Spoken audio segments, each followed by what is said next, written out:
3 થી 4 દિવસ ગંદા વાળ લઈને જવાનું છે. તમે જે રીતે હેર વોશ કરો છો તે જ રીતે કરવાના છે, એમાં કોઈ ચેન્જ નહીં.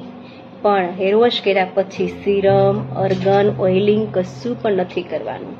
અપોઇન્ટમેન્ટ લેવાની છે અને આવી જવાનું છે. અને તમે આઉટ ઓફ કન્ટ્રી રહ્યો છો, આઉટ ઓફ સ્ટેટ રહ્યો છો, તો તમે મને વિડીયો પણ મોકલાવી શકો છો. અને એ પણ હર્બલ પ્રોડક્ટ્સ જ આવશે કે 8 વર્ષની બાળકી વાપરશે તો પણ કોઈ પણ પ્રકારની સાઈડ ઇફેક્ટ્સ થશે નહીં.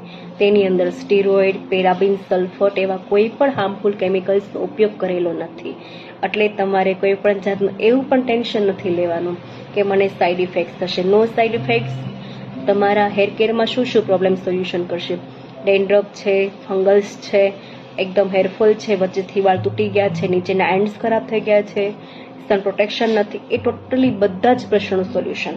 અને સ્કિન કેરમાં મલાજમા છે, પિગમેન્ટેશન્સ છે, ફ્રેકલ્સ છે, મંકી માઉસ એરિયા બ્લેક છે, white heads, black heads, tanning છે, બહુ જ પિમ્પલ્સ, એ ટુ ઝેડ ક્વેશ્ચન્સના.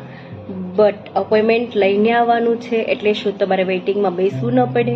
અને બીજી વસ્તુ, તમારો જે પણ કંઈ પ્રોબ્લેમ્સ છે તેને આપણે વ્યવસ્થિત ચેકઆઉટ કરી શકીએ. તમારી લાઈફસ્ટાઈલમાં બી ચેન્જીસ કરવો પડશે. અને તમારે કોઈ પણ જાતની મેડિસિન્સ કે એવું બધું બી નથી લેવાનું.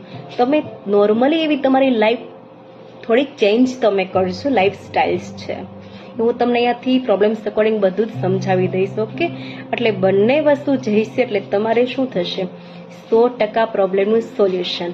એકવાર અવશ્ય મુલાકાત કરો અમારા અંકિયા હર્બલ સલોનની.